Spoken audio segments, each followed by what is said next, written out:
I'm the Bunnyman. And I'm Crazy Susie. And we are in the Eyes of Terror. And tonight is a movie review. Yay! Asylum of Darkness. It's really not that scary. No, not at all. So, this was made in, 2017? Yes, it's a pretty new movie. It has an IMDb score of 3.3 out of 10. It's 1 hour and 57 minutes. And is also nicknamed Crazy Susie's Amnesia. Because every time I talk about this movie, we can watch it 3 or 4 times, which we have. And every time I talk about it, I'm like, oh, you want to do a review of this movie? And she's like, oh, what is Asylum of the Damned? And I have to explain it to her. She's like, I don't think we've ever watched that. I'm like, we just watched it yesterday. Like, she just, I don't know, we watch it and she just goes, bloop. It just does not stick at all. We've watched it several times. Not because I've forgotten it, but just because, I think the first time we watched it, I fell asleep halfway through. I wasn't feeling well or something. And so I watched it again. And then anytime we review a movie, we watch it once. And then we watch it again and we make notes, because you're looking down and you're missing part of the movie. So when we review a movie, we watch it twice, at least. And this is a movie that we decided to do a review on, and we had already previously watched it. But I still like to watch it the 2 times minimum to do the review, to be thorough. And yes. You forget about it every time. Like the next morning you wake up and you're like, I've never watched this movie ever. And I'm like, we just watched it. We took notes on it. I don't think we watched it. How did we take notes on it? He asked me, he said, well, when do you want to do the review on Asylum of Darkness? And I was like, what? Have we watched that yet? Yes, Did we watch that?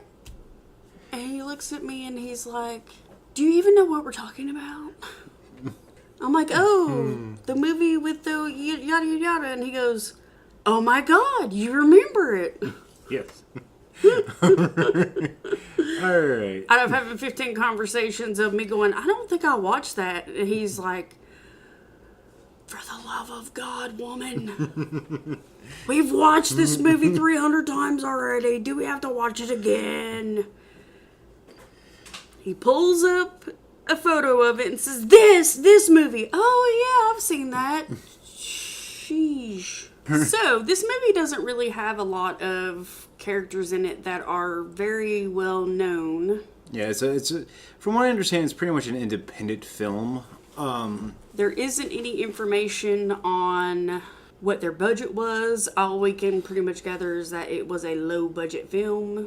Mm-hmm. The executive producer is Rob Hoshold. The executive producer is also Lauren E. Call and Jay Wolfel. Those are the 3 executive producers. Well, I know. I mean, Jay Waffle. I mean, he's the creator of the waffle. He was also the creator of the music. Creator of quote unquote the music. Yeah. Okay. That we'll get into that. The cinematography was created by Scott Spears.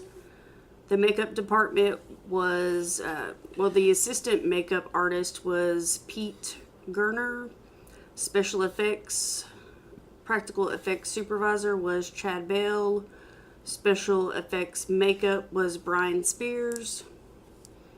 Digital effects was John R. Ellis. Stunt coordinator Dan Buckley. Camera operator, second unit, Jose Cardenales. Well, we've gone through the list of, I don't even know who that is, but... And the actors and actresses, the main actor is Nick Baldessar. He plays Dwight, who is the main actor. He's also the next evolution of Bulbasaur. This is the Baldessar. You're being funny. Yeah. Richard Hatch plays Dr. Shaker. Amanda Howell plays Ellen. Frank Jones plays Van Gogh. Tiffany Steffes, it doesn't say who she plays, but I believe she plays... Doesn't she play the wife? She plays Dwight's wife in the film. Scott Summit plays Oscar Werner.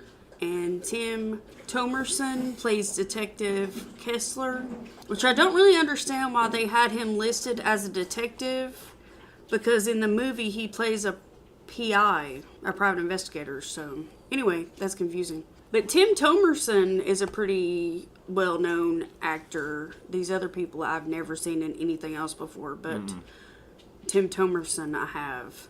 Alright, so Anyway, we'll get into the synopsis, and that is really all the information that we have on this film, other than the fact that it was released April 10th of 2017, and what did we find this on? we found this on the Amazon Prime. Amazon Prime. The synopsis is, after awakening in a mental asylum, a patient plans an escape to freedom, but finds an even more disturbing supernatural world on the outside, one that threatens to keep him trapped in madness forever.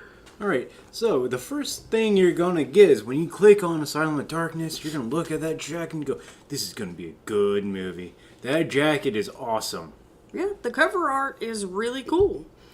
But never in the film are you going to see the picture from that cover art. Not one time. It ain't going to happen. Nope. It's not going to happen. That cover art is made up. Never will you see it in the film. Sorry to burst that bubble. Alright, we have the opening scene. You have your generic serif font of, it looks like Times New Roman. And it says Asylum of Darkness. On your generic music, and why I air quoted music producer, because basically all the music in the movie is the generic like Halloween movie music you listen to on like YouTube on those compilations, the royalty free compilations. Yeah. So that's what you start off with. And then sort of like the first scene is Dwight. You see him in this office. He's talking to the doctor. No, that's not the first scene. No, it's not. Nope. Nope. Okay. Dwight wakes up in an asylum in a padded room. An orderly comes in to get him and takes him to see the doctor to get his treatment from Dr. Shaker. He goes into Dr. Shaker's office and sits down across from him at a desk. And Dr. Shaker's asking him a bunch of questions, why are you here? Similar to like if someone that's in prison goes for a parole hearing, and they have to admit to their guilt in order to get parole. He's asking him similar questions like that. And Dwight is saying, I don't remember what happened. I don't admit to any guilt, blah, blah, blah. And the doctor's telling Dwight, Dr. Shaker says, well, how are you supposed to get better if you don't admit to your faults? How are you supposed to move past all of this if you don't admit to things that you've done wrong? How are you supposed to move past all of this? He says, well, why don't you just give me my shot so I could just leave and go on about my day. Well, wasn't he saying like I'm not crazy or something like that? Yeah, he said, well, I shouldn't even be here because I'm not crazy. And Dr. Shaker said, well, who said you were crazy? I never said you were crazy. And he said, well, evidently the courts or whatever think I'm crazy or deemed I'm crazy or I wouldn't be here. And so Dr. Shaker says, well, if I give you your shot, you're just going to forget, and we're going to have to start this all over again the next time you come in here. But again, they introduced the shot. So he went ahead and gave him his shot because he was just going around in circles and wasn't getting anything accomplished with his conversation. So he went ahead and gave him his injection and sent him on about his way. Well, when he gave him his injection, after the injection, he was sitting there and still across the desk from the doctor. And the doctor leans forward into the light where you could see him, and he looks like a corpse. Like, his head is a skull with meat barely on it. And it scares Dwight. Like, you could see him jump back almost. And he tells the doctor, I'm not crazy. And he said, well, what makes you think you're crazy? He said, because I see things that I know aren't there. And he looks at the doctor and he says, like, I know you don't look how I think you look right now. And he's clearly seeing this corpse in front of him So I don't know. It's hard to know if what the doctor gave him is making him hallucinate or what the situation is. They never say what the drug is either. So it's just like, No. There's like I was saying, it's like, here's the introduction of this drug that supposedly make him forget, but they don't go into depth about the drug. So, or the shot or whatever. Well, so they have a short conversation, and Dr. Shaker has the orderly come and take him back to his room. In the next scene, you see him with a woman, this really pretty woman, who is all dressed in white. The room is all draped in white curtains and linens, and Dwight's dressed in white, and he said, "This beautiful woman comes to visit me after every treatment that I have, and she doesn't say anything. She's just quiet, and just me seeing her just relaxes me, and I know she's there to comfort me, and she comes for a short period of time, and then she leaves, but I know she's going to return." And, she's laughing and smiling, and every time he tries to touch her hand, she pulls away. Right. And I think it's during this time is like, if you touch me, you'll remember, or something like that. Mm-hmm. So, okay. And this is it never really goes into everything about what's going on right then, but you find out later on. Mm-hmm. But it's sort of like this heavenly, soft filter scene with, sort of like a heavenly type music playing. Right. It's supposed to... harp type music. Yeah. So in the next scene, you see Dwight walking onto the grounds into like a garden type area where there's a bunch of plants and benches for people to sit down on and things like that. And he sees one of the gentlemen there painting, and he calls out to him, "Hey, Da Vinci." He calls him Da Vinci, and the gentleman doesn't respond. And then he says, "Hey, Van Gogh," and the gentleman responds. I guess he prefers to be called Van Gogh over Da Vinci. Or the man tells him to call him Van Gogh. And he asks him if his painting, Van Gogh asked Dwight if his painting is missing anything. And he tells him to add a bird. So he paints in a bird. And as soon as he finishes the bird, there's a bird in the tree above them that falls out of the sky. Falls out of the tree and hits the ground, dead. Or what it really looks like is somebody bought one of those birds that you buy at like Hobby Lobby, and then they chucked it. Well, they don't want PETA on them. Yeah.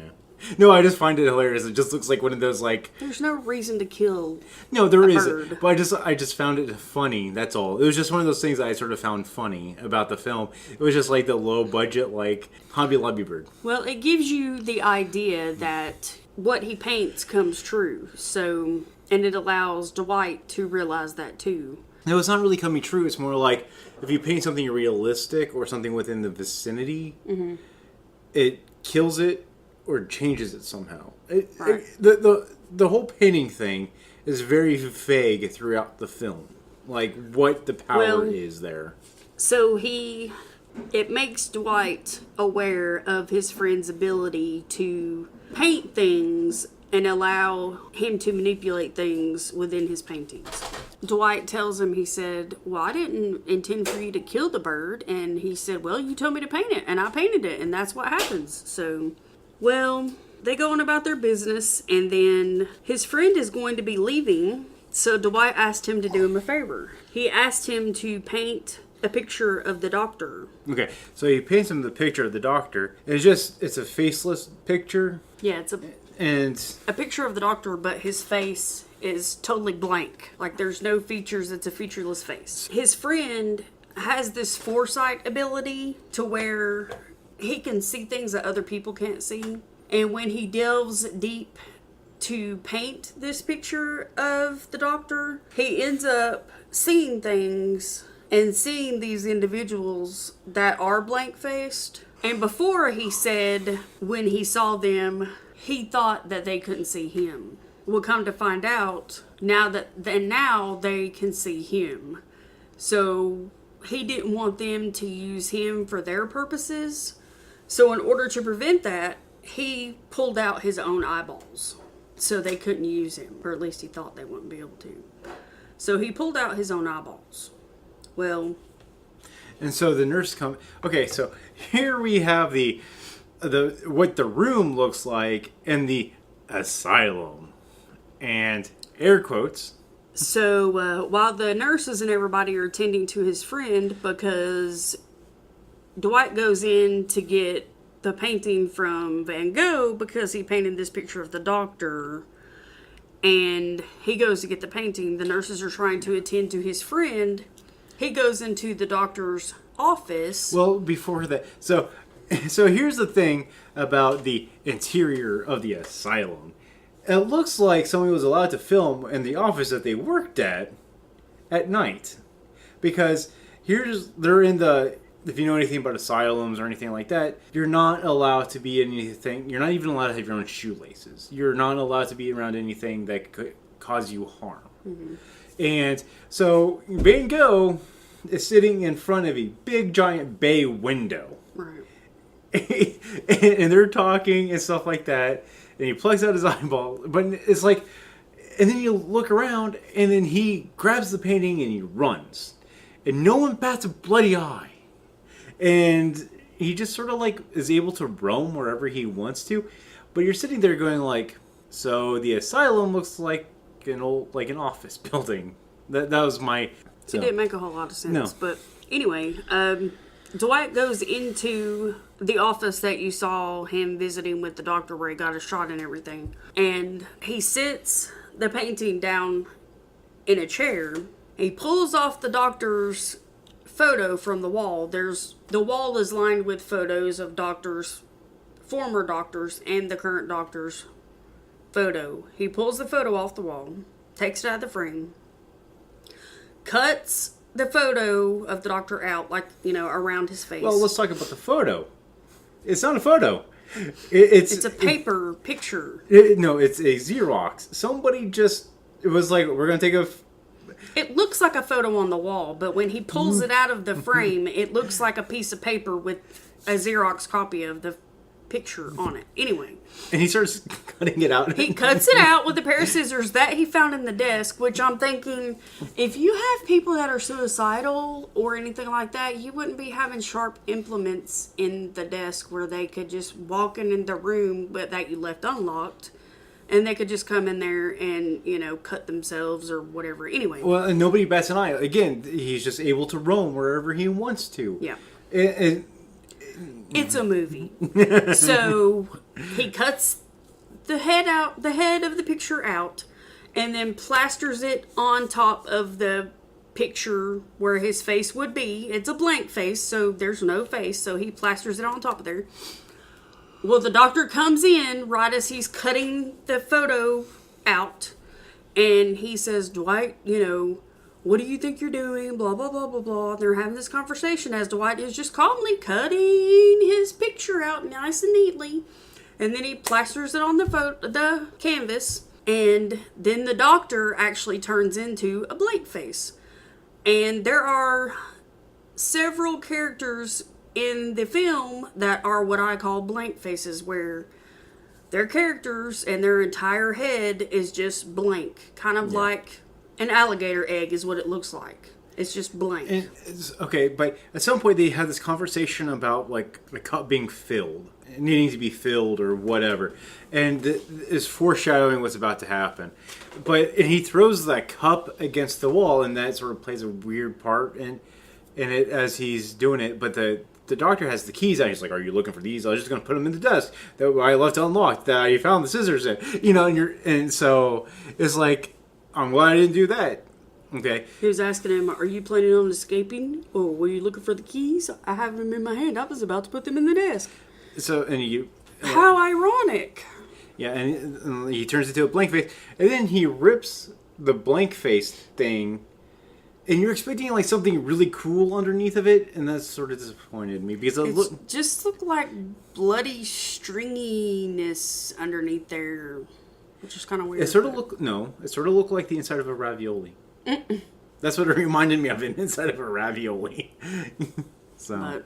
It really wasn't that interesting. But there's these beings that are like blank faces, and they can possess and take over humans and live out their lives like they are that person. So, well, and Van Gogh actually has a painting of two black figures and a white figure, and it has what he calls ectoplasm, which, if you know anything about paranormal stuff, it's something that protrudes. Yeah. It's a type of spiritual goo, basically. So we get also introduced to ectoplasm, which plays later on down the road. Okay, so when the doctor is distracted by, trying to get the blank face off of him somehow, which I don't think that's going to happen, Dwight takes the keys and runs.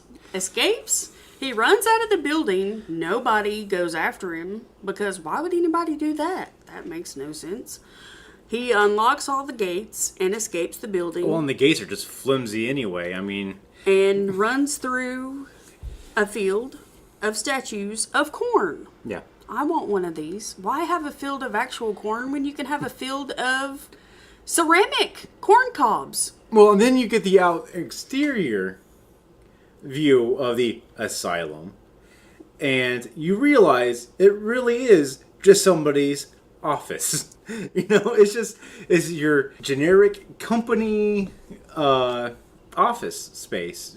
You're just glass office space. It's just, and they have the security guards running after him, and well, they're out of shape, and he's like hiding behind ears of corn. Yeah, they're giant, like giant ceramic, or I guess not ceramic, but cement. Yeah. Ears of corn. Interesting. And so he's running, he's hiding behind the ears of corn. He's Mission Impossible and out of there, right? Dun dun dun dun dun. Dun. And then he runs into a graveyard. Yep, he ends up in a graveyard. Which, okay, so you go from office asylum space to graveyard. Yeah, I'm still trying to figure out what the ears of corn were about, but he ends up in a graveyard, and he's walking through the graveyard, and he hears a woman crying. So he goes to her, and he tries to comfort her, and he bends down, and he puts his hand on her shoulder, and he's like, "Hey, do you remember me?" He's thinking it's the woman in his dreams because the hair looks familiar, He bends down, and he goes to pat her on her shoulder. "Hey, it's me. It's okay. I'm free now."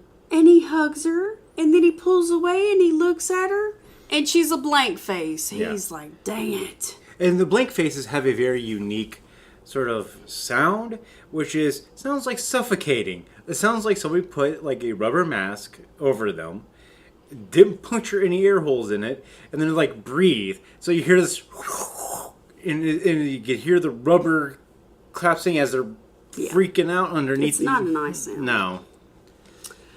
So he runs away and finds a guard and tells him, "You'll not believe what I saw," he said. The man says, "Does it look like this?" and shows him his face. And he's a blank face too. Yeah, which is sort of weird because he's running away from the guards, and then he runs into the guards to tell them, "Hey, some weird crap just happened." What? So then he runs some more and comes to a road. He waves down a car. The person has a wreck. And this car just randomly explodes. I mean, it just burst into flame. Yeah, it wasn't like he ran into a stop sign or he literally pulled over to the side and he goes poof, and it just is like, okay, so this car just randomly explodes. It must be the grandson of the Pinto. So he pulls the guy out of the car. He finds the guy's ID in his back pocket and everything. And he decides, hey, I could be this dude. This dude is Artemis Finch. He goes to the guy's house, takes a shower, goes through his clothes. Well, okay, so the guy has it locked up, and I use that term loosely again, too. Everything in this movie is very termed loosely. So he goes in, and he, like you have a screen door, and then you have the bottom screen and the top screen. Well, the bottom screen was not there. So he puts his hand up and does the doorknob. It's just like that little metal piece underneath that doorknob. He just unhooks that and he just walks right in like he owns the place. The alarm goes off, which if you're going to have that locking door system, okay. And he knows the code of the alarm. Yeah. But, nothing in this movie it doesn't try to, there's no... It explains itself, just not as soon as you would think it would. He goes to Finch's house, and he goes through his clothes, he goes through all of his stuff. Miss Finch, Finch's wife comes home, and she acts like He is her husband and everything is fine.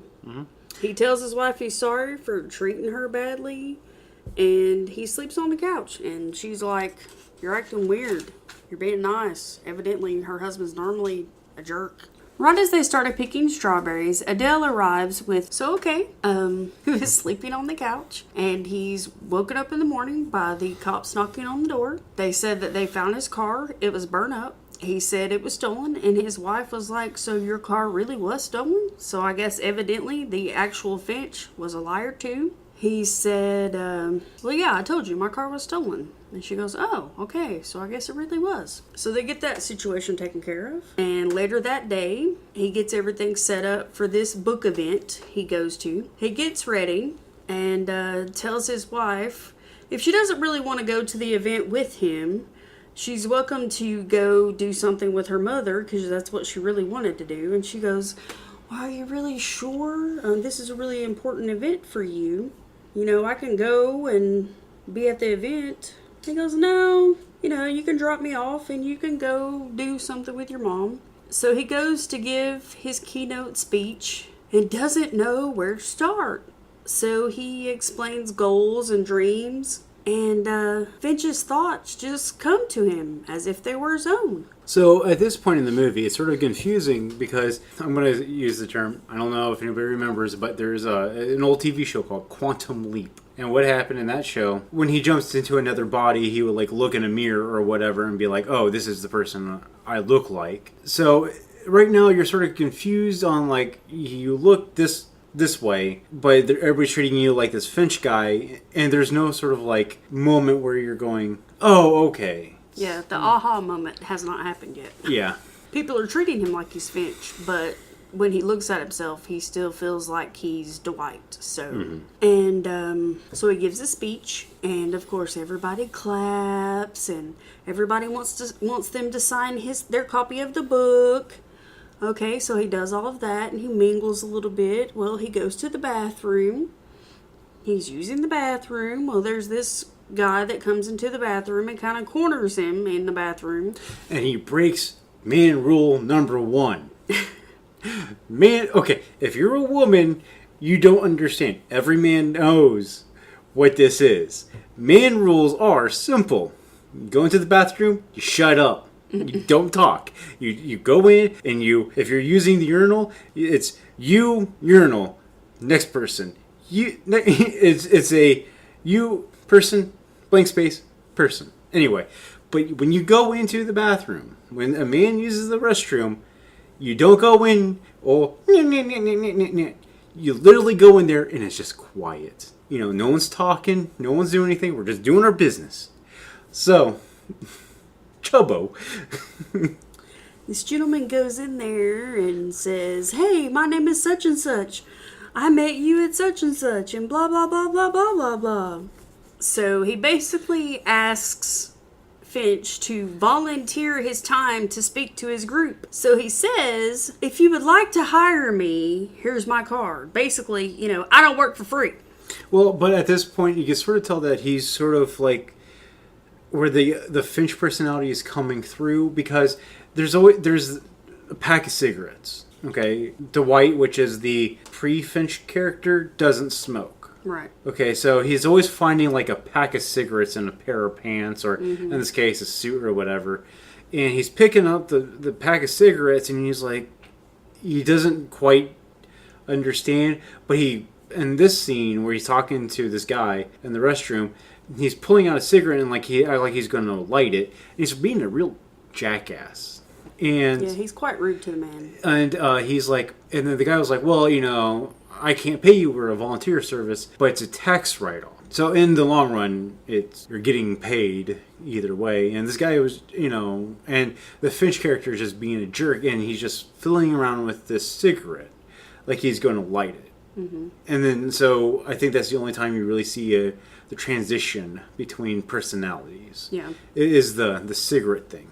Yeah. So he tells him, if your situation changes and you decide you want to hire me, then let me know. And he pulls out one of his cards and shoves it into the guy's coat pocket and pats him on the chest and basically says, get the hell out of the bathroom. Leave me alone. And then after that point, after that whole exchange, he doesn't light the cigarette, he just throws the cigarette into the urinal and leaves. Well, as he's leaving, he notices there's a napkin in his coat pocket, and it says, You are not Artemis Finch. You are Dwight Stroud, and I am going to kill you. Well, he mingles a little bit more, and he actually goes home with the girl at the event. Who knows who he is?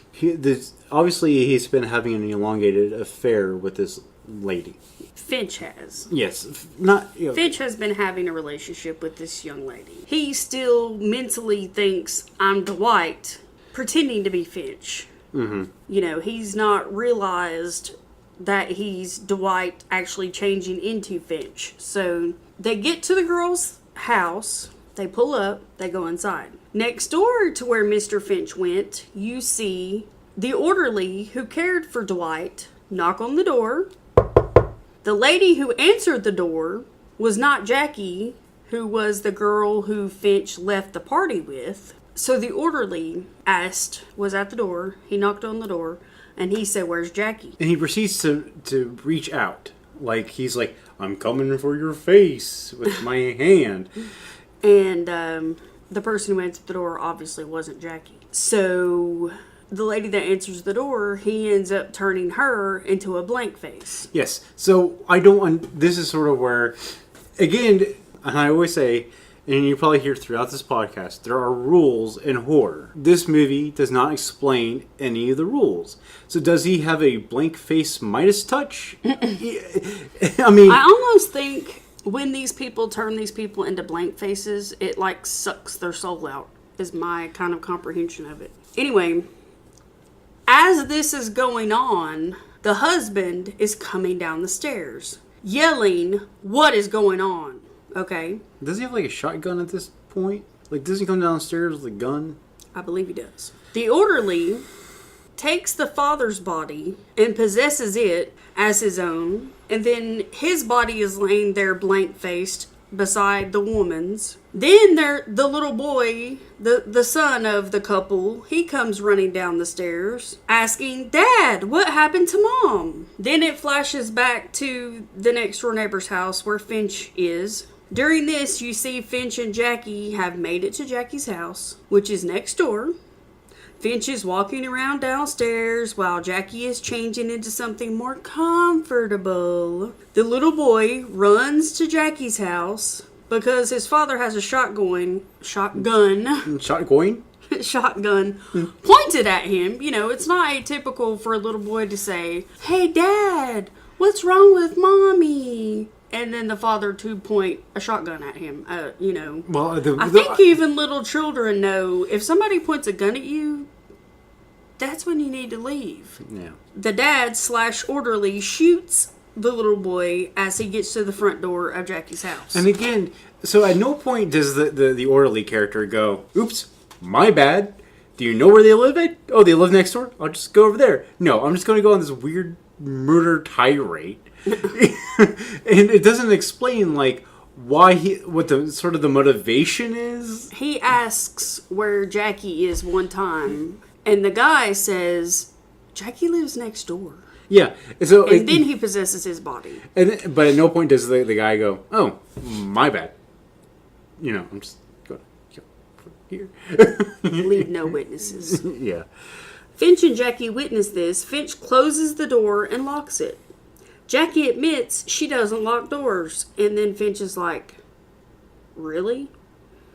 The blank man comes in through the back door and stabs Jackie. So we get to our first kill! Alright. It was really, really uneventful kill. Yeah, he just comes up behind her and just jab. Jabs her in the stomach. She dies. So I give it a 1 out of 5. Yeah, it wasn't really all that great. I mean, you kind of expected him to come in the back door because right 2 seconds before that he says, Well, is the back door locked? And she's like, let me think about it. I don't think so. I don't usually lock the back door. And he's like, You dumb bitch. Yeah. So, Yeah, and then there comes the blank man, and there she's dead, and you're thinking, "Wow, I didn't see that coming." yeah. So the reason why I get well, it's just unimaginative. This up to this point, it's just unimaginative. Okay, so the blank man and Finch talks. He talks to Finch and lets him see his true face, and shows him he knows he is Dwight, not Finch. They fight. Blank man falls down the stairs, but gets back up. They have the weirdest confrontation. It's so weird. Okay, they get in this scuffle, and they're slinging each other around, and they're both decent-sized men. Okay, Finch throws the blank man down the stairs. He literally, like, fumbles down a full flight of stairs. He gets back up, and he's like, "What you got next?" He goes back after him. They go into a bedroom, and Finch throws a mattress on top of him. A mattress. Then he picks up one of those old 1990s style coat racks and, like, hits him in the head with it while he's got a mattress on top of him. Like, blunt end of it smacks him in the head with it. Yeah, one of those old wooden, Yeah. hat racks. Coat racks. Yeah. And then he runs. So evidently, maybe that held him down long enough for him to get back to his house. Didn't at this point Mattresses must have been really heavy back in the day. So, but wasn't at this point like he started changing faces and he gave some like sort of like monologue? Well, after Jackie's dead and they're talking, he changes his face back to the orderly. Yeah, but I mean at that time it was that like a blank face, but it had like a face. He changes his face back to the orderly, and he tells him, "I know you're not Finch. I know you're Dwight. You can't fool me." And again, it does. And the only time you meet the orderly at this point is the first scene where he goes, "Oh, it's good morning, Mr. Finch or whatever." The first scene. No, he doesn't say Mr. Finch. He says, "Good morning, Dwight. Oh, yeah. It's time to get up. It's a brand new day. It's a brand new start." He's very positive, and, he's like, "Well, how can I be so positive? Look where I'm at." Well, why be like that? You have to have a good attitude if you ever want to get out of this place, He's just being... But you don't know if it's some possession, or you don't... Again, it doesn't make a lot of sense up to this point. So you're sitting there you're scratching your head more than you are anything else. Okay, so he gets home, takes a shower. He sees all kinds of things from when he was in the asylum. His wife helps him out of the shower. His wrists were cut. She bandages them. No. So the orderly slashed his wrist. He reopened a wrist wound that he had. Yeah. And he was saying something like, because this helps you make you feel or understand something. I sort of lost. I don't understand what. Basically, he could sense things through this cut. Mm-hmm. And so his wife bandages him up, and then he decides he's going to fix her music box. Well, but, okay, so the wife touches him, and she starts questioning the cut. So she touches the cut, and he's like, "I could feel the hatred she had for Finch," or whatever. And you're sitting there going, really? It takes a cut to figure out how much she hated her husband. Not, the whatever, you're cheating on me attitude. Mm-hmm. She had a lot of disdain in how she acted towards him. And she portrayed that. So yeah, but it wouldn't take a cut to, to see that. It was just... So she fixes her music. He fixes her music box, and now it works. And she's very excited about that because it's her favorite music box. But you, as the viewer, want it to be broken again. Because she plays it a lot. Yeah. So, because he fixes her favorite music box, evidently that equals to "let's have sex in the shower." I'm not really sure how that equals to that, but honestly, it equals to that. I don't understand. I mean, each to be, but sex in the shower is just not comfortable. So, I guess he decides he's going to get healthy and change some habits, and so he's going to start jogging. So you see him in a jogging attire, and he's jogging through a park, And he's jogging and he's jogging, and then he stops and he's like, "Why am I jogging? I hate jogging." So and then he reaches into his pocket, and here we see the pack of cigarettes again. And it's like, okay, so I guess Finch started taking over him again when he's jogging, and then he's wearing a fleece that's bright orange. So he's like hunting. Well, if he decides to jog through a forest, he's safe, but not really, because when he remembers that he hates jogging, he takes the fleece off and throws it in the garbage. Yeah, I mean, and he's like he feels the fleece. He's like it would be one thing is instead of I don't like jogging, it's like, man, I hate fleece. Then what I don't understand is then he continues jog. Yeah, he proceeds to jog more. I don't get it. So while jogging, he ends up back in the cemetery. Yeah. Where he originally saw the blank-faced people. So in my head, I was watching this movie. I'm trying to like get the layout of this town, I guess. So asylum, corn statue field, cemetery, house. Like they're all like. Where did this park come from? Where did this? Like no. This cemetery can just magically appear wherever you want it to. Evidently. Yeah, I mean it was just movie magic cemetery. So he's walking through the cemetery. So there's a detective. He's a PI, but they have him listed as a detective. Stops him and tells him smoking and putting out the cigarette on a grave is dangerous. And asked if the blank-faced people were friends of his. He said no, and he should mind his own business, and walked away. He runs into his painter friend, and he is painting. He says, "But if you're blind, how can you see?" He lifts his glasses to show his eyes are missing. Yeah, they're all like stitched up and everything. Yeah. He runs, and then he is in a fenced-in cage. And the doctor says, "Now you cannot escape." But the flashback, I thought it was really funny because it looked like they obviously didn't have a lot of locations they could film at or whatever, and everything's like after hours. So he's like running in a chain link fence, like in this flashback, and it looked like he's trapped in a baseball cage. He's like trying to climb a baseball cage fence. Yeah, it was weird. You know, and then flash to the cemetery, and then the doctor laughing. No, it almost looked like he was trapped in one of those fenced-in areas for a dog. Yeah, a kennel. Yeah, it was just weird. It was just... And then the doctor's standing there, like, outside the cage laughing. And then it superimposes him laughing over the graveyard. Mm-hmm. And you're just... It's sort of like, huh? It's like he daydreamed it or something. Yeah. I don't know. All right. Well, he comes to, and then he is in the field with the PI. Well, the PI tackles Dwight. And he's like, why did you do that? He's like, well, it looked like you're having a fit. Mm. So next time you see somebody having a fit, make sure to tackle them because that helps. The PI tells him who he is and that his wife hired him to gather information on him to find out if he was cheating because she wants a divorce. So he gets the PI to come to his house to talk to his wife because they are doing well. He asks the PI to check on his friend at the asylum and finds his painter friend in the paper. He goes to his gallery and talks and takes his wife. He talks to his friend, his painter friend, tells him, think of the fantasies as bad dreams, and it is not a good idea for them to see each other.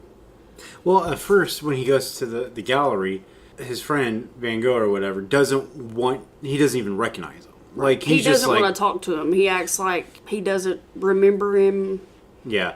And, Dwight's like, oh, hey, remember the time I called you, Da Vinci, and he's like, what are you talking about? Like, and stuff like that. And he was like, that, you like to be called And then they go into a back room. He's like a storage room. Yeah, and he's like, oh, I had to do this, but it's not good if anybody sees us together anymore. It was just, it's not safe. Yeah, it's not safe. And he's like, well, what am I supposed to do? He's like, well, it looks like you have a bunch of friends or whatever. And it pans to a sculpture of the blank faces. Like, there's like 3 blank faces. It pans to that sculpture. Mm-hmm. And he sort of laughs and goes off. So, basically he's told, go screw off. You're on your own now.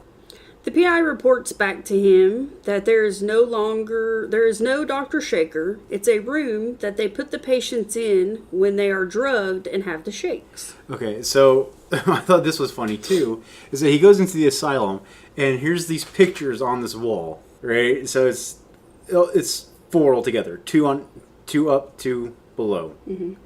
And then around the corner it's 2 up, 2 below. And so if you look, there's 3, there's 1 missing. And the light is beaming where the picture's supposed to be. There's still the nail that the picture's supposed to be hanging on. And he's a really bad PI. Because he doesn't even notice that. Yeah, maybe there should be something right here. Like, what happened to this thing? Yeah. But he's like, oh, there used to be a desk in here. So they took the desk away because somebody got the keys out of the desk. And it was like, so you take the entire desk away because of keys? Why did you put the keys in the desk to begin with if is not a doctor's office? The PI talks to Dwight and mumbles so low that you can't hear. The patient. Yeah. He goes to the patient's room that's supposed to be Dwight and talks to him so low that you can't hear. Finch talks to his wife about the events to what led up to him being committed. She said it was difficult for her. He told her if he isn't himself for her to show him the music box to remind him. And then you hear the music box playing in the background. Again. They get a phone call in the middle of the night. It's the person who originally had Finch's body. He told the now Finch to meet him. His wife comes to check on him when he meets the guy and brings him a gun. So sweet. He shoots a guy and bashes his head in, then realizes he was just there to return books. Oh, did you know if you were right beside like a library that has a book return, and if somebody comes to return books and you kill them, you might feel bad? But okay, here's the funny part to me, is that it's pitch black out. The guy is just like moving slowly, and he's like waving. It's just really sort of like odd, and it's like, you know when I like to return books? In the middle of the night. That's when I like to return books. Well, we're night people, so maybe that dude just, was a night person. Maybe he just finished up and he's like, crap, I have to return it or I'm going to get like a $5 late fee. The PI shows up, tries to shoot him. Finch knocks the gun out of his hand. His hand breaks and is barely attached to his arm. That was the bizarre part of the movie. He says before this would have stopped me, but not now. He flops his hand back into place. Some weird vine-like things come out and attach it. And green foam fuses it together. They start fighting and run into the woods. Yeah. Okay. Weird. Yeah. So, Dwight just realizes he killed this innocent man. Like, completely innocent guy. He was minding his own business. He was just trying to return books. He was trying to be a good citizen and make sure other people could check out these books. But, like, going back to the thing when he was checking out the original Finch, he was saying that something about you had to be near death or something like that. Right. To get, to possess a body or whatever. And then he reaches out to the orderly. Like, they sort of get into a fight. Wasn't it the PI tries to reach out for him or something like that? Wasn't the Finch guy trying to reach out for the PI? And he's like, no. But the orderly did? Like, he got touched by the PI? I mean, by the Finch character. And then he started, like, his mouth started to fuse together. And he turned into a blank face. The orderly did. Yeah. Mm-hmm. I don't know what that's about. Like, that was just, like, a completely useless scene to me. I think when people get turned into blank faces like that, they lose their soul. Okay. Well, it's just... Finch's wife is driving around and senses her husband is in trouble. Like, she just goes, oh, I think something's wrong. Yeah, so, and then she starts humming the music box. And this is what I'm saying. The music box song really starts grating on you. And she touches her, like, keychain thing. And she's like, he's in trouble. So I'm sitting there going, so the music box is now the new Batman signal? Finch knocks the PI over the head with a rock. The PI again fuses himself with the foam and vines, and his head smashes into a tree, and he turns into a blank face. Finch and his wife go home before the police come and get into an argument. Well, no, you missed. He bashed him upside the head the first time, and then he starts going up, like the hill, and then the PI monster man starts chasing after him, and he swings around and hits him with like a log, and bashes his head, and he goes down that hill fast, like real fast, and then hits his head against a tree, and that's what like kills him. And his wife pulls up like she's some like stunt driver, and she's like, "Get in!" I was like, "Okay." Yeah. And of course, at this time, no one is on the road. Like nothing's going on. It's just them everywhere. So he puts some pills in his wife's drink to help her sleep. When he wakes up in the morning, she is asleep, and the doctor is touching his wife. He says, "Stop touching my wife." He says, "Oh, you mean Finch's wife? She will find out you aren't Finch." And he does it in the most like creepily way, too. He's like caressing her arms and stuff. but it was sort of like he lost control of his hands at the same time. So it's like, yeah, you like that, And he's like, oh, and he's like, stop touching her. He's like, oh, she can't feel it. It's just like awkward. He leaves to go to the hospital to kill Finch once and for all.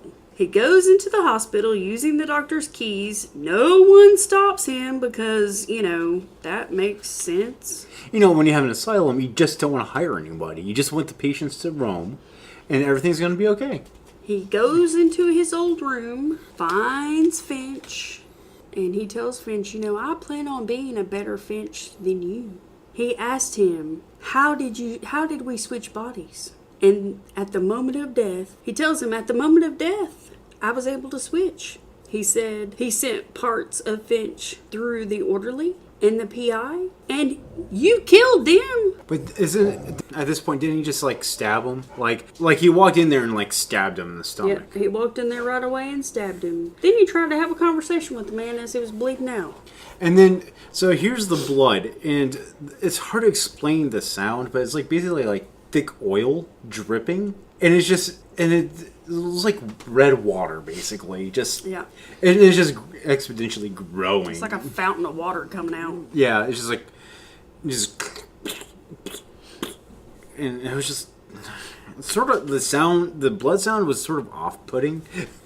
So, and he's talking, with the Finch character. Right. He said, I sent parts of Finch to you through the orderly and the PI, and you killed them. When he died, he put his soul into the nurse, who was on guard for the ward. He went to Dwight Strout's funeral. His wife and him... Well, okay, but, you're before that, Finch, after he stabs him, turns into this weird monster thing. Again, we see this return of the roots. Yep. And they're not roots. I think it's ectoplasm. Like dried up. Ectoplasm or something. They don't, because the only reason why I say I think it's ectoplasm is because of the original picture. Like the picture at the beginning. So that's the only way I could think of it. And it's basically like Evil Dead, the first one, with the tree scene, the way it's coming at them. Like coming at Dwight is like trying to wrap around him and stuff like that. Yeah. And at the same time, it's like he's bloating out with this stuff, so the flesh, the human skin, is turning into this root stuff, and then he looks like a iridescent mummy. And it's sort of a really weird to watch, and because it really doesn't make a lot of sense. He's trying to grab onto him, and then at the end of all this, the Finch character finally dies. Yeah. And then at the end of it, he picks up the knife again and just stabs him again, after he's dead. And in my head, I'm just thinking he's going, take that. Because he's getting basically his butt handed to him by this weird Rudy stuff. Well, and then he transferred a part of himself into the orderly. Well, the orderly freaked out and ripped his blank face off. So the orderly killed himself. Well, he went to Dwight Stroud's funeral, which really was Finch's funeral, in essence. Whatever. His wife and him are in bed, and the doctor shows up. When he went to the funeral, that's when he saw the chick that came to him after every treatment with the doctor. Every treatment. And he's like, is she my wife? Is she my my sister or what? Yeah. And she's the only other person there except for him and the priest. And she carelessly throws a rose on top of the grave and just sort of like, nah, did my duty. Like. Him and his wife are in bed, and the doctor shows up. His wife is asleep. He is talking to the doctor, saying he will live Finch's life the way he sees fit. He had a weird dream, got a phone call about a meeting. Well, okay, so I feel like you skim over some of the gooder, the more interesting... The gooder stuff? The gooder stuff. Some of the more interesting stuff. So the dream is that he sees the chick that was at the funeral and after the treatment downstairs, and he's getting ice cream. His wife is down there, and she's getting ice cream. Finch's wife. Yeah, Finch's wife getting ice cream with a knife, because that makes sense, don't we all? It was really frozen hard, and she was scooping ice cream out of the carton with a butcher knife. Yeah, and I can't remember. It was like they got into a fight or something, and then so it was a flashback and a dream. And they wake up the next morning, and there's melted ice cream on the counter with the knife. Yeah, and then he gets the phone call from this company, right? So about them wanting a meeting. So here's another sort of weird plot. You never know what Finch does. You just know that he writes a book. Right. They had a meeting about his business proposal. Mm-hmm. At the meeting, the doctor shows up, and he starts cutting the throats and stabbing the people at the meeting. We have another kill thing. This one's pretty awesome. Yeah. Okay. Finch is standing in the front of these people. They're all seated at this big oval-shaped table, and he's standing at the projector screen. Old 1990s projector screen, like you have in a school. You got the projector there, and you got your clear plastic. Yeah, paper. the overhead projector. I can't think of what the paper's called. Anyway, he puts his paper on there and everything, and he's going to start explaining. And the doctor's standing there with a knife, and he cuts this one person's throat and disembowels the next one and stabs somebody in the hand. And he's just going one by one and killing them different ways. Yeah, and like one of my favorite ones is he grabs somebody and just like squeezes out the eyeball. Just sort of like, look, eyeball, and he puts it between his fingers and he's like gouging it at the same time. It's just I mean, Finch is trying to concentrate on what he's trying to say as the doctor's just like chopping these people. This is how you do a kill scene, because what I loved about it, this is the one thing that I really enjoyed about this, was that during this entire like mass kill scene, they were playing really happy music. I've always imagined if I was ever going to do a horror movie, instead of dark and like the cha cha cha, hey hey, I want something like uplifting and like really just like circus music.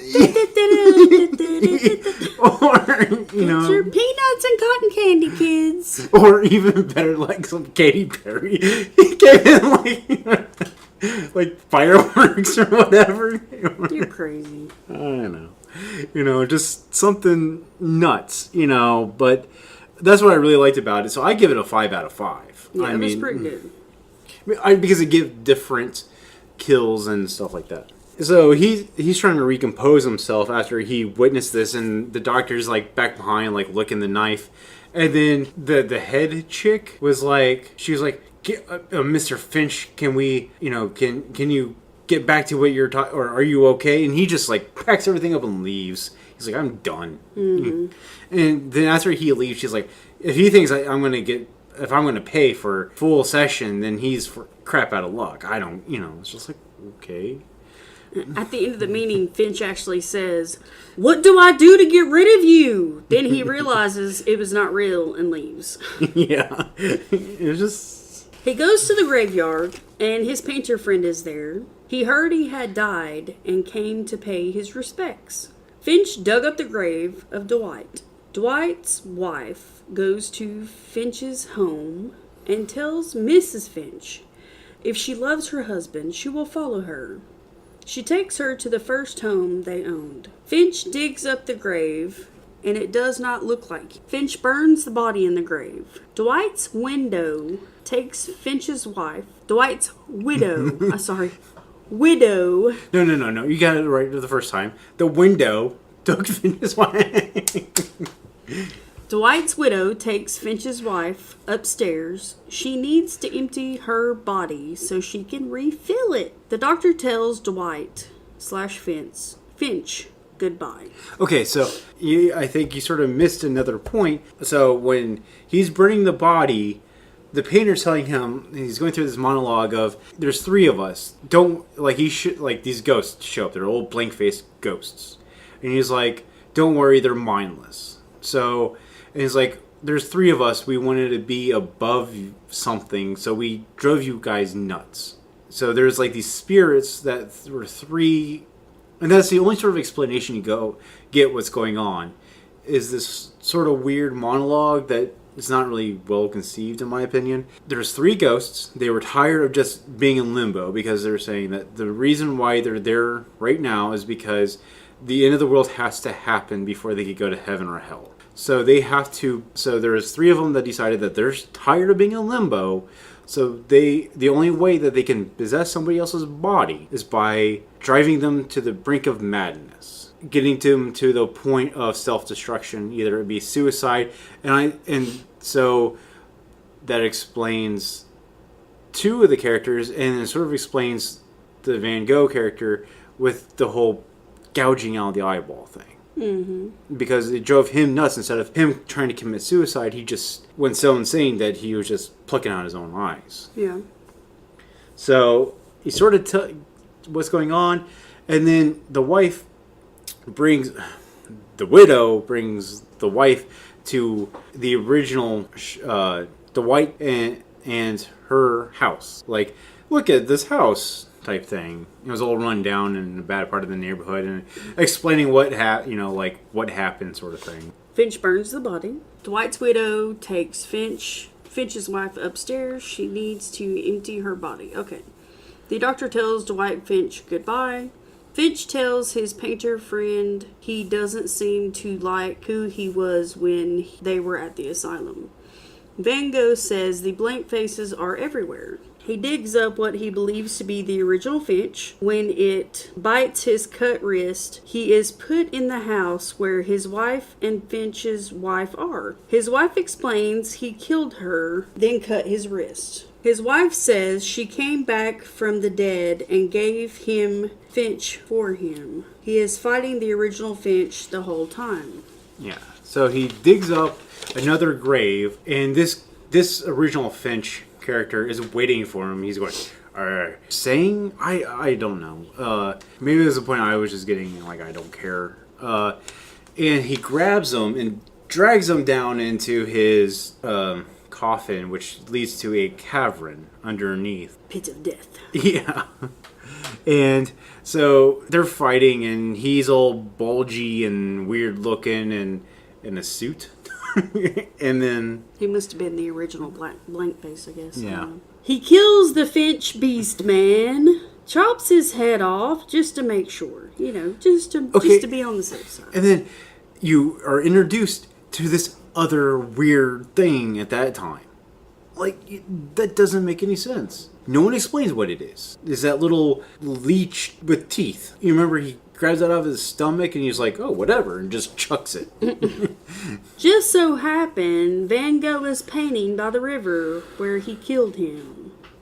He tells Van Gogh to add his face to the man who is dead in the painting he painted, because he is a killer and he will never stop. He will end up killing his wife, and he doesn't want that to happen. He tells him to add one more thing. His wife escapes before his past wife turns her into a blank face. And again, so she slices the chick's wrist. The blood is everywhere. At this point, she turns into another one of those vine creatures that I think is ectoplasm, and trying to possess that body. Well, no, the blank faces can repair themselves. Yeah. So when her wrist gets cut, she's trying to mend her body. But you remember the original wife turns into the vine creature. Yeah, to try to get to... Yeah, into the body. His wife escapes before his past wife turns him into a blank face. He jumps over the cliff as she's coming out of the building.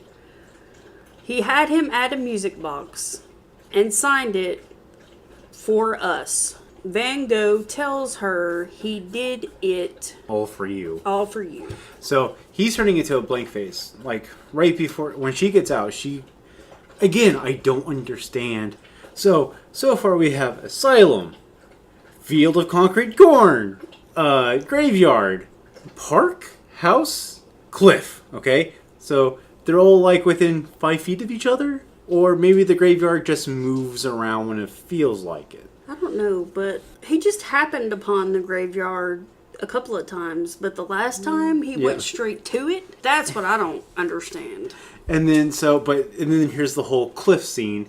And so he's turning into a blank face because Van Gogh the entire time is like, well, I'm painting, it's for you. You see this picture of a guy like broken on some stone, and it's a blank face, and he's like, and then she comes out and tries to touch him on the shoulder. He goes, don't touch him, he's near death. And he's a blank face, and then he runs to the cliff and then jumps off. And then plays this really weird, like, I love you song at the end. As she's listening, like, the whole ending was confusing. And he's like, it's your picture, take it. Because his thing is every picture that he paints is for somebody. Well, he painted the picture for her. Yeah. Originally, he painted the picture for Finch because he told him this is his picture. And he told him, well, paint that as me dying. Yeah.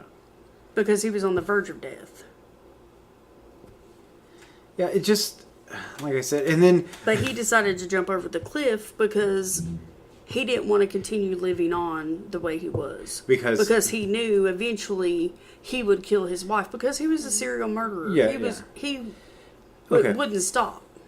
Yeah, and I get that. It's just, but like the end song, we both commented that was... He told her, no matter what happens, don't think of me when you play the jewelry. Yeah. When you play the music box because I fixed it and that'll be our connection and so. But I mean, like the music at the end of it just didn't make any sense either. It was like John Denver stuff or, or Call You at Night music, So, what's your final score on this?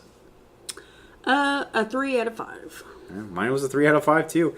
It's overall has like a really good idea. Like I really could see that where they were trying to do, but it was very slow going. I think it bounced around a little bit too much for me to... Yeah, and it bounced around. And then there was a lot of weird trying to connect things without connecting things. Yeah. And then it would bring in elements that don't make any sense. Like the vines, which I think is ectoplasm. But like if you look at the painting, the ectoplasm was originally yellow. So, and my thing is if that was going to be ectoplasm, they could have simply had like an undercoating under the vines. Well, I think the thing is they had a very low budget. So. Well, but I'm saying, but you could simply have done like an undercoating of like the yellow and then later layer with the gray. So it still had that sort of like, okay, I can make that visual connection even though it is a hard substance compared to a metaphysical substance. Does that make sense? Yeah, well. Yeah, you could tell it was a very low budget. I think it was shot, I read somewhere it was like shot in 35 millimeter. It was. And I really feel like it got released in 2017, but it was done a little bit before that. I don't know when it was done, but it was released in April of this year. And I just really feel like it was done it has a like early 2000s feel or mid 2000s feel. There was just a lot of going on in this movie, and it's a very long film to be confused halfway through. Confused for the most part. Yeah, it wasn't exactly clear, so. And then there's certain things that become very, very, very, very, very annoying. And one of them is the constant use of that bloody music box. And then, like I said, and they'll put things in. Some other things you didn't mention was there was this whole scene where she was going on about how she bought masks. They're in a room full of masks. And she bought these masks everywhere they went. to hide behind or whatever. And they're all like, Yeah, because their marriage was falling apart, so she hid behind. That was a ritual she had every time they took a trip. She Yeah. bought a mask. but it never like that never flowered into anything. Like that could have been its own separate movie for all we know. You know, it was just they would bring in a lot of different elements, and it would go nowhere. Like, why did you bother to bring in that element? Why did it even get mentioned? Yeah. Unless the only thing I could think of is that she wasn't supposed to be like, I think all pissed off. She was supposed to be like a loving, nurturing person, and then they just kind of, I don't know. I don't know. Do we recommend you watch this? Well, I don't not recommend people to watch movies. I think everybody should watch a movie and